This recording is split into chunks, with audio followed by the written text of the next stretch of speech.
ਸ਼ਰਧਾਲੂਆਂ ਤੋਂ ਬਿਨਾਂ ਕੋਈ ਵੱਡਾ ਨਹੀਂ ਹੋ ਸਕਦਾ। ਸ਼ਰਧਾ ਤੇ ਸਤਿਕਾਰ ਜਿਸ ਦੇ ਮਨ ਵਿੱਚ ਹੈ, ਜਿਹੜਾ ਗੁਰੂ ਨੂੰ ਪਿਆਰ ਕਰਨ ਵਾਲਾ ਸਿੱਖ ਹੈ ਉਹੀ ਵੱਡਾ ਹੈ। ਜਿਹੜਾ ਇਨਸਾਨ ਗੁਰੂ ਦੇ ਚਰਨਾਂ 'ਚ ਆਉਂਦਾ ਸਭ ਸਾਡੇ ਵਾਸਤੇ ਇੱਕ ਬਰਾਬਰ ਹੈ। ਕੀ ਪਤਾ ਤੁਸੀਂ ਕੀ ਕਹਿ ਰਹੇ ਹੋ ਤੇ ਅਸੀਂ ਕੀ ਕਰ ਦੇਣਾ, ਇਹ ਕੋਈ ਪਤਾ ਨਹੀਂ। ਸ਼੍ਰੋਮਣੀ ਕਮੇਟੀ ਦੀ ਮੌਜ ਹੈ, ਜਿਹਦਾ ਕਹਿੰਦੇ ਖਾਲਸਾ ਬੇਪਰਵਾਹ। ਇਸ ਕਰਕੇ ਸ਼੍ਰੋਮਣੀ ਗੁਰਦੁਆਰਾ ਪ੍ਰਬੰਧਕ ਕਮੇਟੀ ਵੀ ਇੱਕ ਮੌਜ 'ਚ ਆ ਕੇ ਪਤਾ ਨਹੀਂ ਤੁਹਾਡੀ ਕਿਹੜੀ ਸੇਵਾ ਲੈ ਕੇ ਆਏਗੀ। ਸਰਕਾਰ ਅਸਤੀਫਾ ਦੇਵੇ ਕੈਪਟਨ ਅਮਰਿੰਦਰ ਸਿੰਘ। ਸਰਕਾਰ ਨਾਂ ਦੀ ਚੀਜ਼ ਨਹੀਂ ਹੈਗੀ। ਸਰਕਾਰ ਆਪਣੀ ਕੁਰਸੀ ਛੱਡੇ। ਸੰਗਤਾਂ ਨੂੰ ਇਸ ਗੱਲ ਦਾ ਸ਼ਾਇਦ ਗਿਆਨ ਨਹੀਂ ਕਿ ਪੂਰਾ ਸਾਲ ਜਿਹੜਾ ਕੋਵਿਡ ਰਿਹਾ, ਉਹ ਉਹਨਾਂ ਸਾਲਾਂ ਦੇ ਵਿੱਚ ਅਸੀਂ ਸਾਰੀਆਂ ਐਫਡੀਆਂ ਪਿਛਲੀਆਂ ਤੜਾ ਕੇ ਸਾਰੇ ਖਰਚੇ ਤੇ ਤਨਖਾਹ 46 ਕਰੋੜ ਰੁਪਇਆ ਤਨਖਾਹ ਸ਼੍ਰੋਮਣੀ ਕਮੇਟੀ ਇੱਕ ਮਹੀਨੇ ਦੀ ਦਿੰਦੀ ਹੈ। 46 ਕਰੋੜ ਰੁਪਇਆ, 46 ਕਰੋੜ ਇੱਕ ਮਹੀਨਾ, 46 ਕਰੋੜ। ਨੂੰ ਸੱਦਾ ਦੇ ਰਹੇ ਹੋ ਨੈਸ਼ਨਲ ਲੈਵਲ ਤੇ ਜਾਂ ਇੰਟਰਨੈਸ਼ਨਲ ਲੈਵਲ ਤੇ? ਸਿੱਖ ਸੰਗਤ ਸਾਰੀ ਵੱਡੀ ਹੈ ਜੀ। ਸ਼ਰਧਾਲੂਆਂ ਤੋਂ ਬਿਨਾਂ ਕੋਈ ਵੱਡਾ ਨਹੀਂ ਹੋ ਸਕਦਾ। ਸ਼ਰਧਾ ਤੇ ਸਤਿਕਾਰ ਜਿਸ ਦੇ ਮਨ ਵਿੱਚ ਹੈ, ਜਿਹੜਾ ਗੁਰੂ ਨੂੰ ਪਿਆਰ ਕਰਨ ਵਾਲਾ ਸਿੱਖ ਹੈ ਉਹੀ ਵੱਡਾ। ਜਿਹੜਾ ਇਨਸਾਨ ਗੁਰੂ ਦੇ ਚਰਨਾਂ 'ਚ ਆਉਂਦਾ ਸਭ ਸਾਡੇ ਵਾਸਤੇ ਇੱਕ ਬਰਾਬਰ ਹੈ। ਮੱਥਾ ਹਰ ਕੋਈ ਟੇਕ ਸਕਦਾ ਹੈ। ਕਿਹਨੂੰ ਬੁਲਾਉਣਾ ਕਿਹਨੂੰ ਨਹੀਂ ਬੁਲਾਉਣਾ, ਮੀਟਿੰਗਾਂ ਹੋ ਰਹੀਆਂ ਨੇ। ਮੀਟਿੰਗਾਂ 'ਚ ਫੈਸਲਾ ਕੀਤਾ ਜਾਏਗਾ ਕਿਹਨੇ ਆਉਣਾ, ਕਿਹਨੂੰ ਅਸੀਂ ਸੱਦਾ ਦੇਣਾ। ਸੋ ਇਸ ਕਰਕੇ ਮੈਂ ਸਮਝਦੀ ਹੈ ਕਿ ਸਾਡੇ ਵਾਸਤੇ ਸਾਰੀ ਸੰਗਤ ਜਿਹੜੀ ਹੈ ਉਹ ਸਤਿਕਾਰਯੋਗ। ਦੇਖੋ ਇੱਥੇ ਕਾਲਜ ਚੱਲ ਰਹੇ ਨੇ, ਜਦੋਂ ਸੰਗਤ ਇਸ ਕਰ ਰਹੇ ਹੈ, ਜਦੋਂ ਸਾਡੇ ਕੋਲ ਬਜਟ ਨੇ ਅਲਾਉ ਕੀਤਾ, ਵਾਹਿਗੁਰੂ ਕਰੇ ਕੀ ਪਤਾ ਉਹ ਤੋਂ ਵੀ ਵੱਡਾ ਹਸਪਤਾਲ ਬਣ ਜੇ। ਤੁਸੀਂ ਕਹੋ ਨਾ ਜੀ, ਮੈਂ ਝੂਠੀ ਗੱਲ ਕਿਉਂ ਕਰਾਂ ਜੀ। ਗੁਰੂ ਤੇਗ ਬਹਾਦਰ ਗੁਰੂ ਗੋਬਿੰਦ ਸਿੰਘ ਥਾਂ ਤੇ ਆ ਕੇ, ਗੁਰੂ ਗੋਬਿੰਦ ਸਿੰਘ ਦੇ ਥਾਂ 'ਤੇ ਤੁਸੀਂ ਮੈਨੂੰ ਅਗਲੇ ਮਹੀਨੇ ਆਉਂਦੇ ਫੜ ਲੈਣਾ ਬੀਬੀ ਜੀ ਕਿਹਾ ਸੀ ਸ਼ੁਰੂ ਕਰਿਓ ਕੀਤਾ। ਸੋ ਇਸ ਕਰਕੇ ਮੈਂ ਗਲਤ ਨਹੀਂ ਕਹਿਣਾ।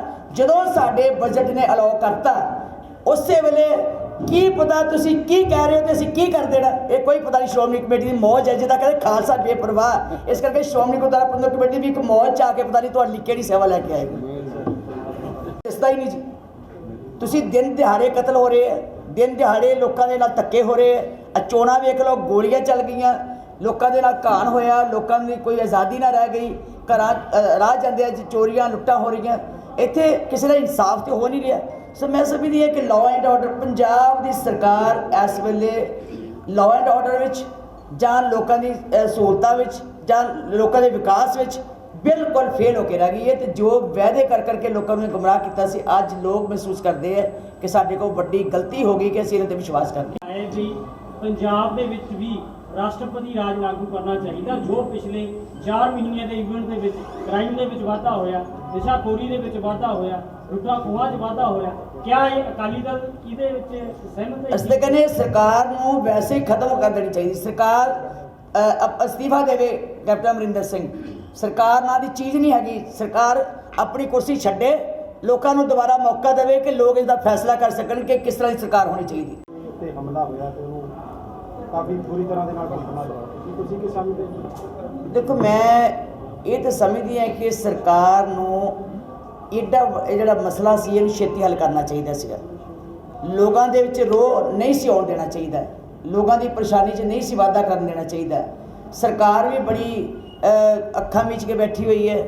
ਉਹਨੇ ਵੀ ਅੱਜ ਤੱਕ ਕੋਈ ਫੈਸਲਾ ਲੈਣ ਦੀ ਕੋਸ਼ਿਸ਼ ਨਹੀਂ ਕੀਤੀ ਕਿ ਇਹ ਲੋਕਾਂ ਦੀ ਜਿਹੜੀ ਆਵਾਜ਼ ਹੈ ਉਹ ਹੱਕ ਤੇ ਸੱਚ ਦੀ ਆਵਾਜ਼ ਹੈ।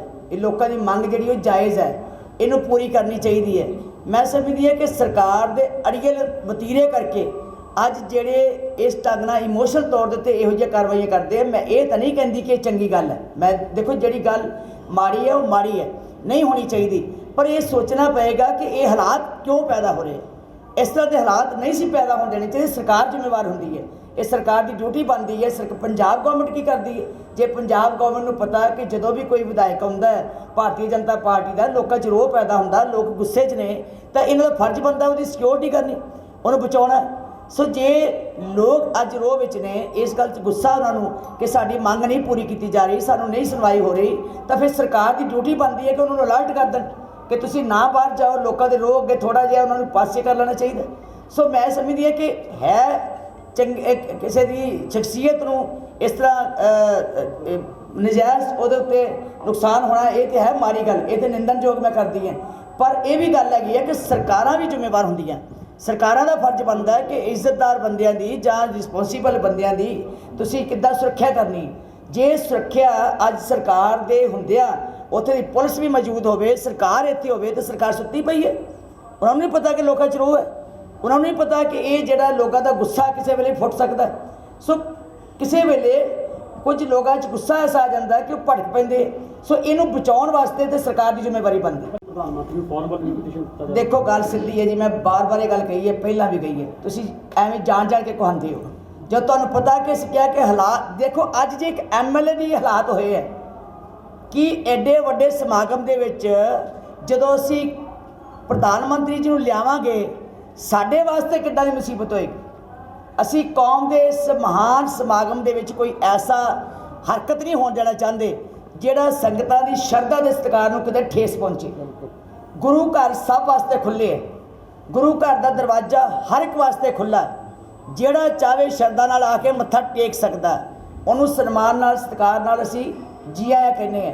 ਪਰ ਜੇ ਕੋਈ ਕਹੇ ਕਿ ਅਸੀਂ ਹਾਲਾਤ ਸੰਗਤ ਦੇ ਇਸ ਤਰ੍ਹਾਂ ਦੇ ਬਣਾ ਦਈਏ ਕਿ ਸੰਗਤ ਆਪਣੇ ਪ੍ਰੋਗਰਾਮ ਦੇ ਆਨੰਦ ਨਾ ਲੈ ਸਕੇ, ਮੇਰਾ ਖਿਆਲ ਹੈ ਕਿ ਸ਼੍ਰੋਮਣੀ ਗੁਰਦੁਆਰਾ ਪ੍ਰਬੰਧਕ ਕਮੇਟੀ ਸ਼ਾਇਦ ਇਹਦੇ ਉੱਤੇ ਅਸੀਂ ਅਜੇ ਵਿਚਾਰਾ ਕਰ ਰਹੇ ਹਾਂ। ਆਮ ਲੋਕਾਂ ਦੇ ਗਰੀਬਾਂ ਲਈ ਬਹੁਤ ਵੱਡਾ ਹਸਪਤਾਲ ਬਣਾਇਆ ਜਿਹੜਾ ਮੁਫਤ ਇਲਾਜ ਦੇ ਲਈ।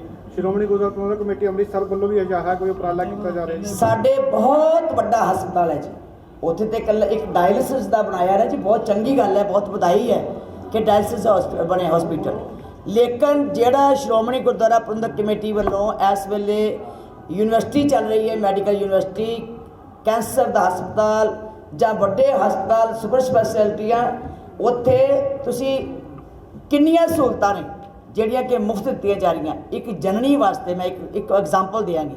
ਇੱਕ ਜਨਨੀ ਜਿਹੜੀ ਹੈ ਜਦੋਂ ਗਰਭਵਤੀ ਹੁੰਦੀ ਉਸ ਤੋਂ ਲੈ ਕੇ ਉਹਦਾ ਜਦੋਂ ਬੱਚੇ ਦਾ ਜਨਮ ਹੁੰਦਾ ਉਸ ਵੇਲੇ ਨਾ ਕੋਈ ਮੈਡੀਸਨ ਉਹਨੂੰ ਲੈਣੀ ਪਏਗੀ ਮੁੱਲ, ਨਾ ਕੋਈ ਉਹਨੂੰ ਸਰਜਰੀ ਦਾ ਕੁਝ ਦੇਣਾ ਪਏਗਾ, ਨਾ ਕੋਈ ਉਹਨੂੰ ਡਿਲੀਵਰੀ ਦਾ ਕੁਝ ਦੇਣਾ ਪਏਗਾ, ਨਾ ਕੋਈ ਬੈੱਡ ਚਾਰਜਿਸ ਹੋਣਗੇ, ਨਾ ਕੋਈ ਰੂਮ ਦਾ ਚਾਰਜ ਹੋਏਗਾ। ਹਰ ਚੀਜ਼ ਫ੍ਰੀ ਦਿੱਤੀ ਜਾਂਦੀ। ਉੱਥੇ ਬਹੁਤ ਵੱਡਾ ਹਸਪਤਾਲ ਹੈ। ਤੁਸੀਂ ਥੋੜ੍ਹਾ ਜਿਹਾ ਤੁਹਾਡਾ ਡਿਸਟੈਂਸ ਹੈ, ਇਸ ਕਰਕੇ ਤੁਹਾਨੂੰ ਕਿਤੇ ਆਇਓ, ਤੁਹਾਨੂੰ ਮੈਂ ਸੱਦਾ ਦਿੰਨੀ ਹੈ ਕਿ ਸਾਰੀ ਪ੍ਰੈਸ ਆਓ, ਉੱਥੇ ਆ ਕੇ ਦੇਖੋ ਕਿ ਉਸ ਹਸਪੀਟਲ ਦੇ ਵਿੱਚ ਕਿੰਨੀਆਂ ਸਹੂਲਤਾਂ ਔਰ ਕਿੰਨਾ ਵਧੀਆ ਪ੍ਰਬੰਧ ਜਿਹੜਾ ਲੱਖਾਂ ਲੋਕਾਂ ਨੂੰ ਜਿਹੜਾ ਅੱਜ ਤੱਕ ਇਲਾਜ ਦਿੱਤਾ ਗਿਆ। ਬਹੁਤ ਵੱਡੇ ਉੱਥੇ ਸੇਵਾਵਾਂ ਨੇ ਕਿਉਂਕਿ ਸਾਡੇ ਕੋਲ ਉੱਥੇ ਕਾਰਜ ਹੀ ਨਹੀਂ ਹੈ। ਉਹ ਇੱਕ ਕਾਰਜ ਸੀ, ਸਾਡੇ ਕੋਲ ਕਾਰਜ ਹੀ ਨਹੀਂ ਕਿ ਅਸੀਂ ਬਾਰ-ਬਾਰ ਦਿੱਤਾ ਨਹੀਂ ਜਾ ਸਕਦਾ।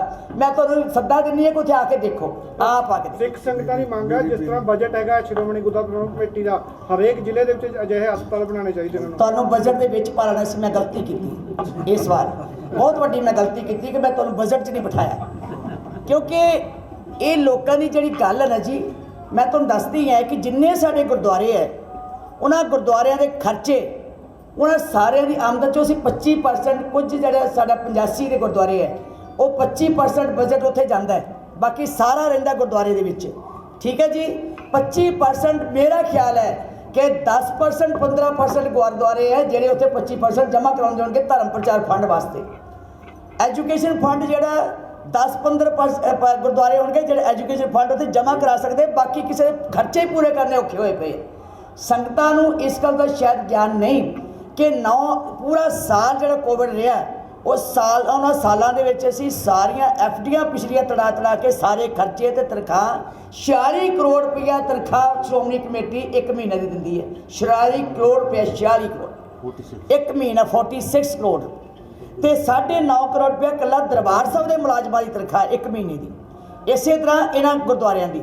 ਸੋ ਮੇਰੀ ਬੇਨਤੀ ਹੈ ਕਿ ਜਿਹੜੇ ਕਾਲਜਾਂ 'ਚ ਪੈਸਾ ਆਉਂਦਾ ਉਹ ਸਾਡਾ ਨਹੀਂ, ਕਾਲਜ ਦੀ ਆਮਦਨ ਕਾਲਜ ਵਾਸਤੇ ਹੈ। ਕਾਲਜਾਂ ਨੂੰ ਅਸੀਂ ਸਗਾਂ ਹਰ ਸਾਲ 30 ਕਰੋੜ ਤੱਕ ਰੁਪਈਆ ਅਸੀਂ ਦਿੰਦੇ ਹਾਂ ਸ਼੍ਰੋਮਣੀ ਗੁਰਦੁਆਰਾ ਪ੍ਰਬੰਧਕ ਕਮੇਟੀ ਦੀ ਗੋਲਕ ਵਿੱਚੋਂ ਜਿਹੜਾ ਸਾਡੇ ਕੋਲ ਆਉਂਦਾ ਹੈ।